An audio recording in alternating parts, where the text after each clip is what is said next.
खबरों में आगे बढ़ते महाराष्ट्र विधानसभा चुनाव के लिए भारतीय जनता पार्टी ने अपना संकल्प पत्र जारी किया है। मुंबई के होटल सोफिटेल में केंद्रीय गृह मंत्री अमित शाह ने पार्टी का संकल्प पत्र जारी किया, जहां पर महाराष्ट्र के डिप्टी सीएम देवेंद्र फडणवीस ने कहा कि यह संकल्प पत्र विकसित भारत और विकसित महाराष्ट्र का रोड मैप है।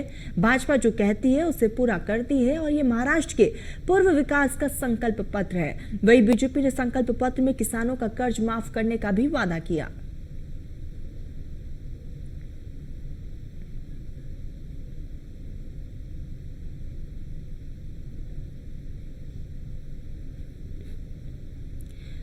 तो महाराष्ट्र में चुनाव और उससे पहले बीजेपी का ये संकल्प पत्र, गृह मंत्री अमित शाह की तरफ से ये बुकलेट जारी किया गया संकल्प पत्र का, जिसमें मेन फोकस महिलाओं और किसानों पर है। महाराष्ट्र के विकास पर मेन फोकस है बीजेपी का। साफ तौर पर इस संकल्प पत्र पर इसका जिक्र किया है कि किसानों का जो कर्ज माफ है वो कर दिया जाएगा अगर बीजेपी की सरकार बनती है। तो महाराष्ट्र में विधानसभा चुनाव और ऐसे में बीजेपी ने अपना संकल्प पत्र जारी किया और इस संकल्प पत्र में बुलेट पॉइंट में कई चीजों का जिक्र किया गया है।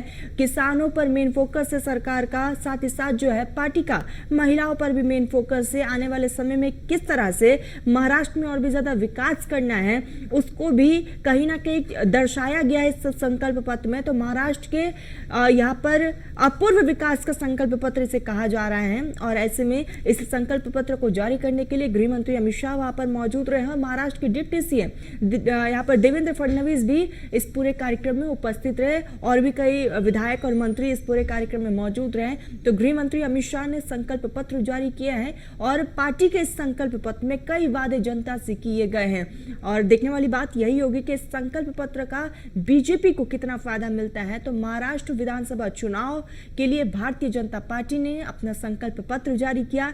मुंबई के होटल सोफिटेल में केंद्रीय गृह मंत्री अमित शाह ने पार्टी का संकल्प पत्र जारी किया और इस बीच यहाँ पर देवेंद्र फडणवीस डिप्टी सीएम महाराष्ट्र के वो भी मौजूद रहे हैं और साथ ही साथ यहाँ पर डिप्टी सीएम देवेंद्र फडणवीस ने कहा कि ये संकल्प पत्र जो है विकसित भारत और विकसित महाराष्ट्र का एक रोड मैप है, एक खाका है। भाजपा जो कहती है उसे पूरा करती है और यह महाराष्ट्र के पूर्व विकास का संकल्प पत्र है। वही बीजेपी ने संकल्प पत्र में किसानों का जिक्र करते हुए कहा कि किसानों का कर्ज जो है वो बीजेपी माफ करेगी।